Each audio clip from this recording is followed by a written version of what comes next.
Are you guys ready for some sunshine? Yes, and spring-like temperatures? Well, we're going to have to wait on that, Laura Okay, Queso, okay. right. And I know Russ is very patient here. Christy, Yeah. on the other hand, earlier obviously wants the snow still, so we can't get everything for everybody. But we're going to have sunshine this weekend. We'll do baby steps up into the forecast, and we're talking warm temperatures by next week. So not too bad. As we always do on Friday night, let's get you started on your Saturday morning. We'll be in the 20s tomorrow morning. Look at that sunrise time getting earlier, 7:27 now.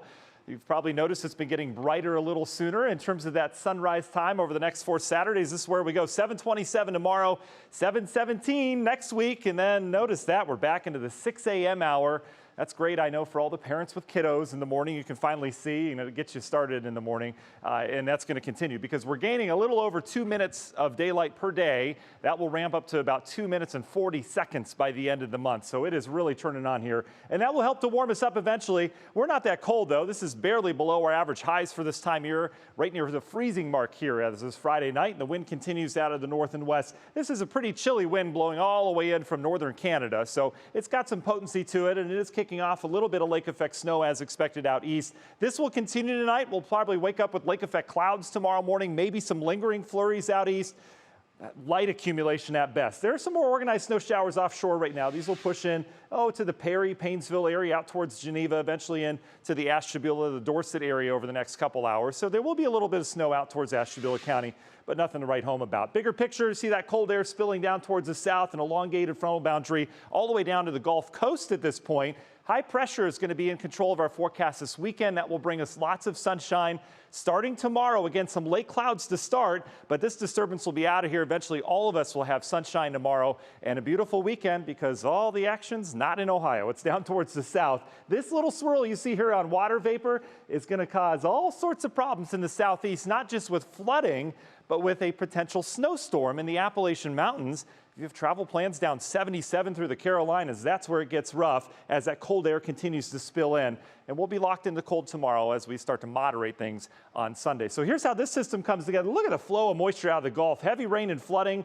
for areas down in Georgia. Then this thing wraps up down to our south and the east. We will get some high clouds off of this, but look at the snow that develops as far south as the North Georgia mountains. That will be the big weekend national story, is the snow down there.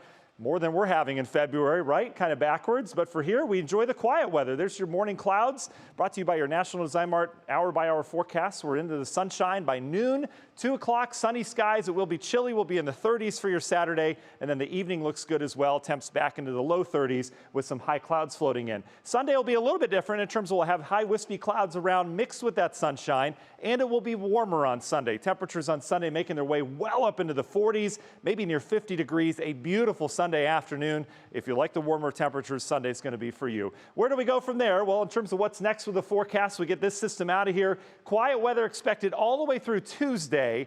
We get 2 waves of low pressure over the next week. Both of them will be stronger, but this one will be weakening. This is the first one. It'll head north and west of us. Notice the strong southerly flow out ahead of this.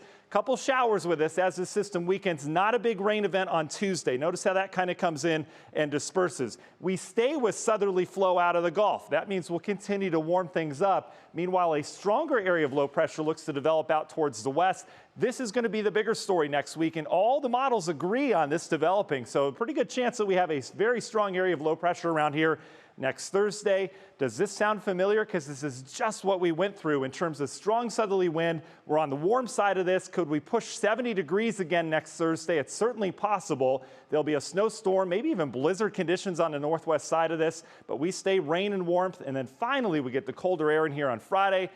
Much like this week, kind of a carbon copy of what we're dealing with now, and then it looks like we moderate quickly. No staying cold air. In terms of the snow, the bulk of it going to be out towards the north and the west. In terms of the rain, yeah, we'll have some of that, as you can expect, but the big story is going to be the temperatures next week. Union Home Mortgage 10-day forecast. Look at the climb that we go all the way into the 60s by Wednesday. Again, we could be conservative with those numbers Wednesday, Thursday. We'll keep an eye on that slow drop back on Friday, and then we're back up into the 50s by the Sunday following that little cold snap. So the cold air certainly doesn't stick around this time of year. Russ? It all works. All right, Matt, thanks a lot.